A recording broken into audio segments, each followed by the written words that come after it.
Have you ever wanted your own TV show? Have you dreamed of showcasing your talent for the world to see? Well, now you can. Have your own TV show. You can have your own 30-minute show. Not only will you be seen in the Detroit area, but you can be viewed worldwide. Be seen on WHPR Detroit Live, Comcast Cable Channel 91, on the web at TV33WHPR.com, with the TV33 app, on Roku, Google TV, Apple TV, and on Amazon Fire TV. Act now. Time slots are limited. Sign up today and get a free replay with the purchase of your time slot. For more information, call 313-868-6612. Visit our studios and receive a free TV interview to promote your business, church, or organization by appointment only.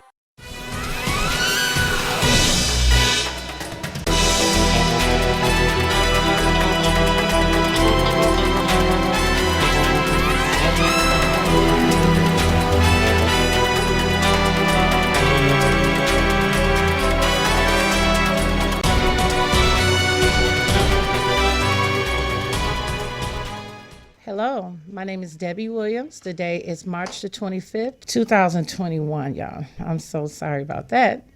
And again, 2021, the day is Thursday, and you here with the news and more. And today we're just going to be shooting the breeze. And if you want to call in, the number is 313 365 7327.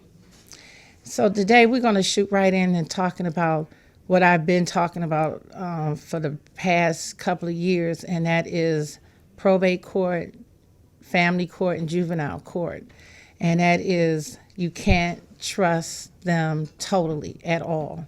And if you get a good judge who will listen, who will allow your evidence to be shown, or they'll use it, then you really blessed. But I'm going back to my situation where if anyone watched the show the past couple of months or years, where I had been in a situation back in 1993 and 94 where I had my children taken away, and the evidence clearly showed that I didn't abuse and neglect my children. And they never, ever looked at the evidence. They just took me through the system, and I thought my world was coming to an end. And evidence, I had letters from the school. I had letters. They had letters from the hospital.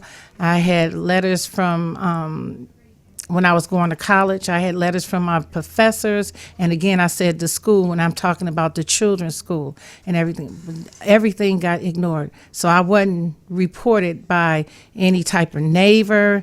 I wasn't reported. It was just that my oldest son at the time, he was about 14 years old. And he wanted to live with his dad.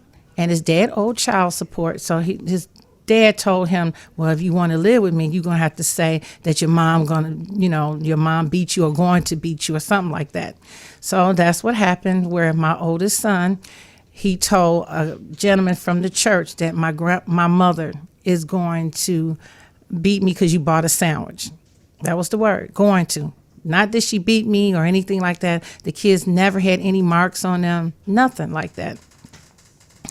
So the guy picked the children up, took them to his job because he worked in Ypsilanti at a place called Montage Service Center at the time. And it was across the street. Like if anybody been in Ypsilanti, Michigan, they have like this service center, where a community service center where you go for different things.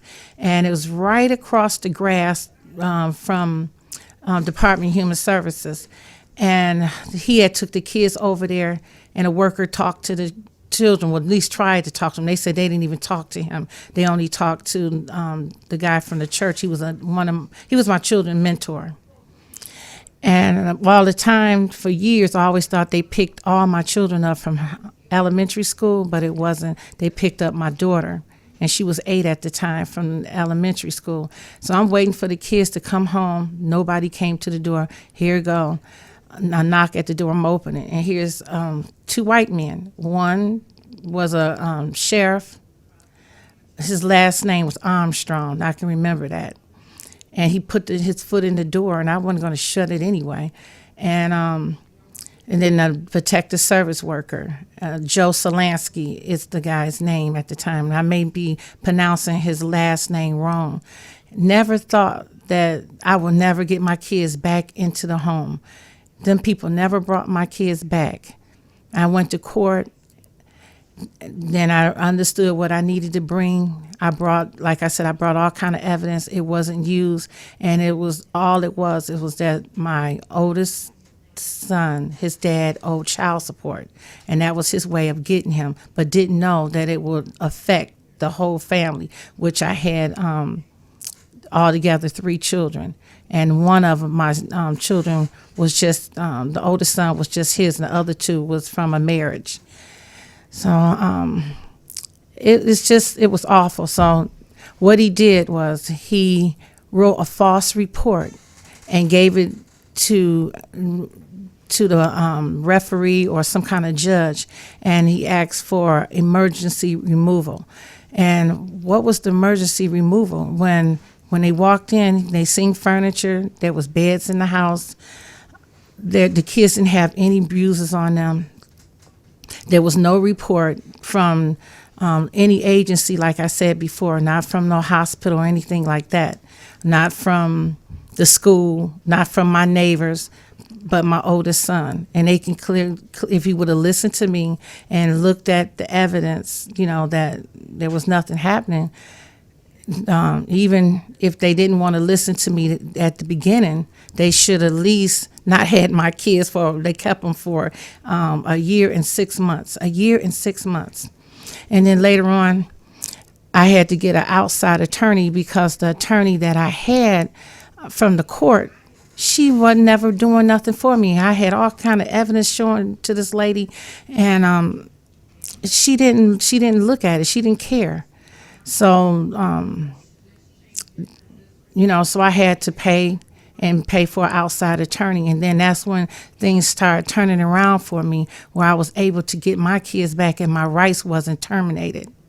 They wasn't terminated at all. But then here go years come that I didn't even know that was gonna happen. Never seen it coming. Where I had my daughter wind up. Let me go back with that. When my children was in the foster care system, and they had my kids like in 2 or 3 foster care homes jumping around. And my oldest son did go to his dad in Canada. But my daughter did not tell me until she was in 2012 or 2013 that she got raped by the foster care daughter, and the girl was like 16 years old. She said that she was doing all kind of stuff to her, and and making my daughter was 8, and the woman, her mom was the foster care mother, and her daughter is the one that was molesting my daughter and having my daughter to do things with her. And so, my daughter did have, like, when she came back home, she was kind of rebellious. And then later on, I didn't know what was going on because she never talked to me about anything. Didn't tell me when I used to have visitations with her. And she told me as a grown woman, and that was like in 2012, 2013, that this had happened to her. So, and through the years, my daughter coming up, she was, like I said, was rebellious, not going to school. I couldn't understand why she was not acting right. The boys, I didn't have trouble with them at that time like that. So later on, my daughter started going with like older guys, and I was trying to stop her from doing stuff like that, stop her from not going to school. So I had to sign. Someone told me to sign the paperwork called incorrigibility or something like that, when kids don't go to school and they won't listen. And so I had to sign that at that time. And then later on, things seemed to get worse, with her and her behavior. And she, like I said, she was going with an older man. Many times she tried to hide it from me, but then I later on found out. And And when she was like 15 years old, 16, just going through her changes. And so when through the years she got a little older, and when she wanted to let this man go, I found out, I didn't know at first that he was jumping on her. So he wound up later on calling the police on her because she didn't want him anymore. And so he called the police saying that she left her baby in the house. She wound up having a child by him. And at that time, and I'm going to back it up again, she had another little girl who was 2 years old, wasn't his. And then she had a 6-month-old little girl that was his. And so what I heard, he would come in the home and jump on her at his place or wherever he wanted to do. He would do that to her. And threaten if she leave him what he was going to do. So this time he put plant stuff in the house, a marijuana package with seeds in it. That's what it was on the petition. She had, but Department of Human Service didn't say plant. They just said what my daughter had in the house. They also said there was a beer bottle and some kind of alcohol bottle. I don't know, whiskey, wine, I don't know. But it was in her home. Her house was full of furniture, a nice place. She lived in the townhouses. And so he called the 911. The Washtenaw County Sheriff Department came out, and he said that she abandoned her daughter with him. He's the father, but he said that she abandoned the baby in the house, and he came in and saw the baby. But all the time, he was the one who had the baby from the beginning because he had jumped on her. And she had ran down the street to a neighbor's house with the 2-year-old. So, Washtenaw County Sheriff Department, they did not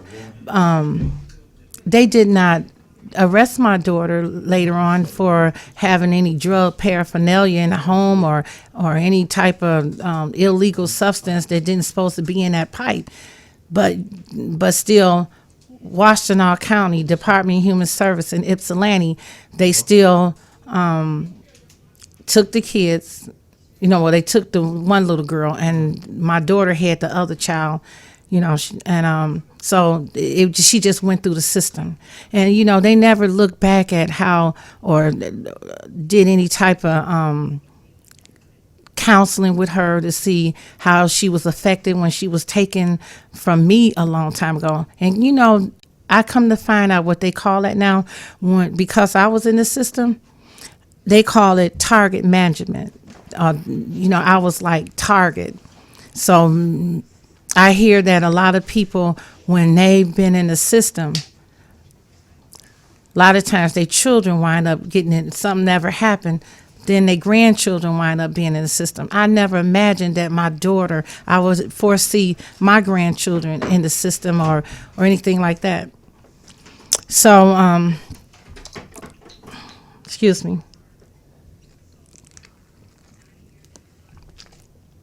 They said that my daughter, okay, we have a phone call. And so we have a phone call. Hi, how you doing? Good afternoon. Hi, this is Debbie. This is Sylvia. Hi, Sylvia.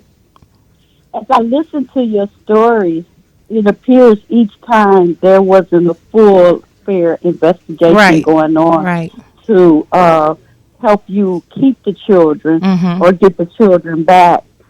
So this is why in our communities we are afraid to call policemen, because it seems like when they come out, it doesn't work in our favor. And it's sad that the children had to become the casualty of war because of grown folks and their dysfunctional acts. Right. And I wanted to say this too, Sylvia. Are you standing by? Are you still on? Yeah, I'm listening. Okay, good.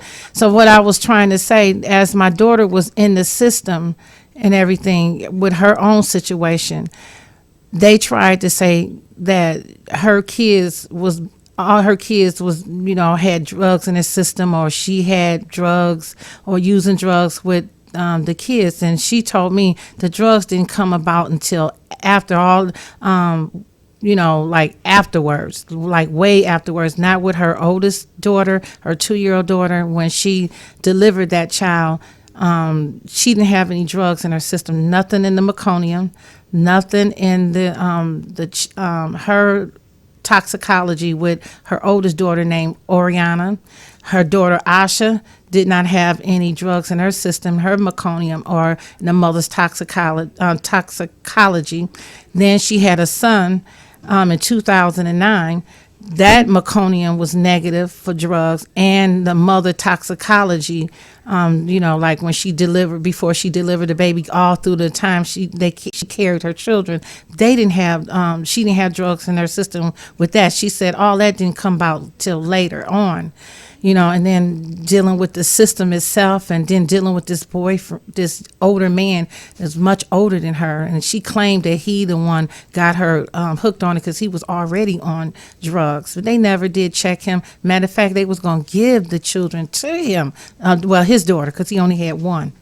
But that didn't go through because of certain things he said, But then they tried to say that, as I said, the boy named Malik, they have on the record, and I will ask people to watch it, please. It's called State-Sanctioned Kidnapping. One is CPS, Washington CPS Corruption by Debbie Williams, and you'll see it on YouTube, and where the workers and the foster care agency, Orchard Children's Services, you can hear them saying, Judy Fortino, and the other lady, I can't think of her name right now. She's the quality insurance, Lisa Finger, that's her name, quality insurance manager, worker, assistant, whatever, saying that my grandson had drugs in his system, and he never did. And so to me, it was like a RICO crime. It was like they just wasn't going to give me my grandchildren, period. And, that hurt me so bad. It changed my whole life. And from my kids and being in the system where they didn't have to be taken a year and 6 months, and then here it goes with my own grandkids and my 2-year-old granddaughter. Me and her had a bond, and I hurt so bad. I felt like I wanted to die inside because and I know I was just the grandmother, but I had a close relationship with Oriana. And, Oriana lives in Southfield, Michigan right now, and she don't even know me. She don't even know me now. They took her away, and bond we had is gone. That baby thought that I abandoned her when I didn't, and that hurt me so bad. It hurt me so bad that I think, and I didn't have any medical insurance, but I know I had a slight little stroke where I couldn't speak. I started gaining weight. I was stuttering in my language. When I would say things, it would come out. It wouldn't come out the right way, and it just stressed me out so bad like that. And that they took her away from us like that, and then did things like wouldn't even give my daughter her full visitation or stop my visitation because my daughter didn't have bus fare. But you guys sent her all the way to Ypsilanti when she lived in Detroit. She tried to tell them many times. Then she wound up with another little girl. They did the same thing. We went in a meeting.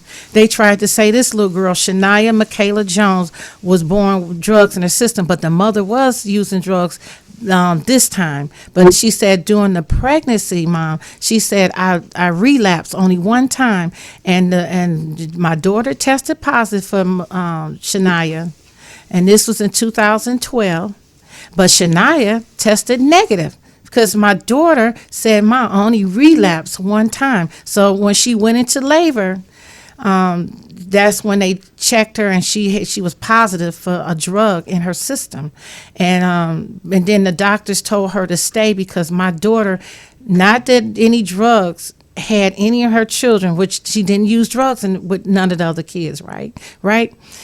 My daughter have a short It's called a short cervix, not a uterus, because I did a YouTube video and I said it's a short uterus, but it's a short cervix. My daughter was born like that. I didn't know nothing about it until, you know, her pregnancies and stuff. But they will manipulate the court papers and stuff, and then on the preliminary hearings and act like that the baby was born 26 weeks gas station, that my daughter you know, caused it by drug use, but it wasn't, you know. So they take the information, Sylvia, and they take it and they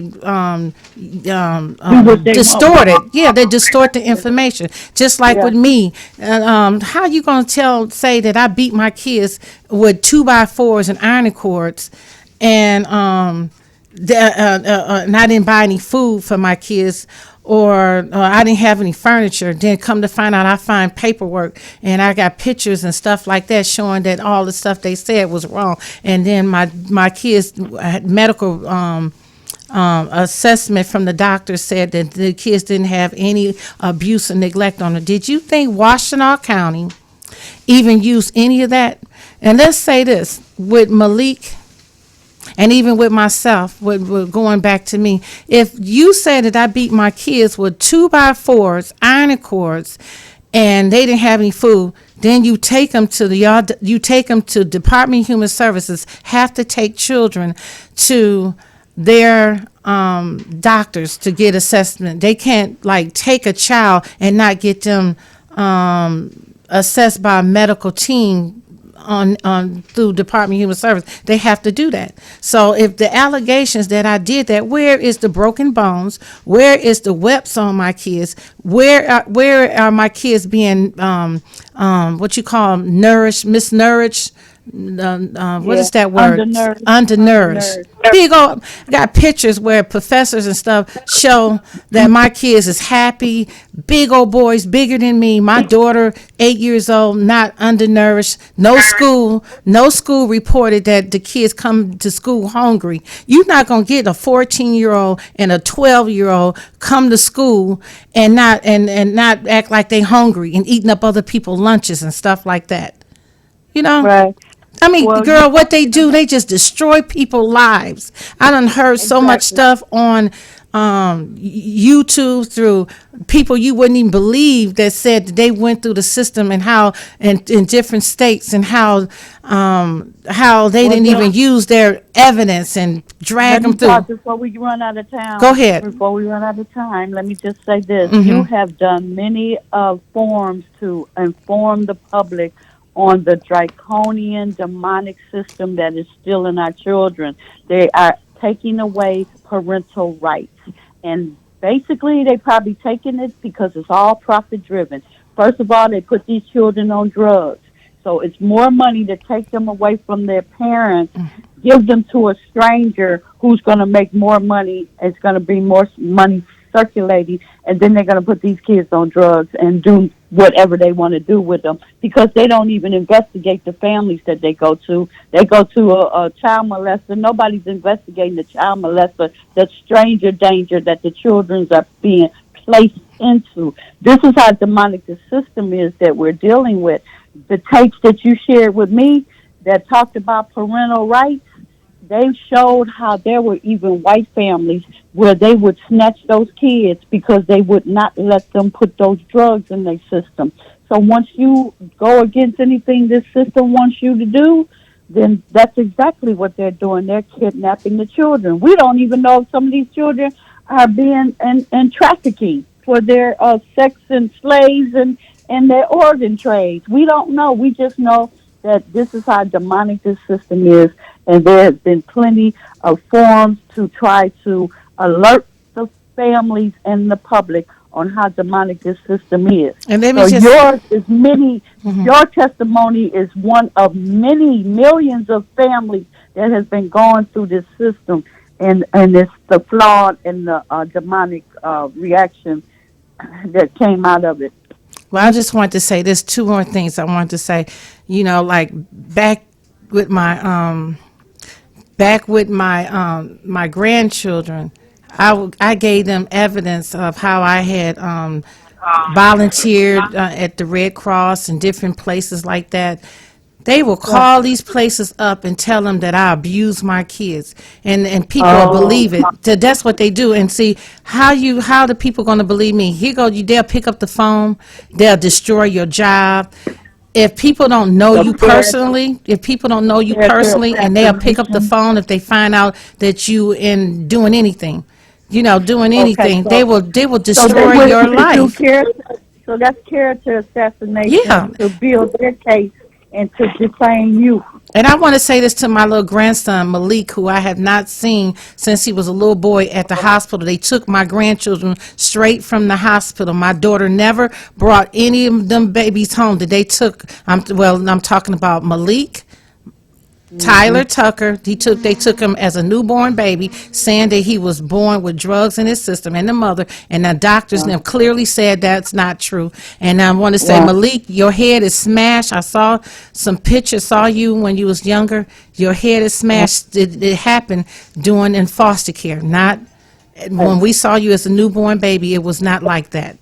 Wow. Okay, so the time is up. Thank you, Sylvia, and I hope to talk to you again. Okay. All right, bye.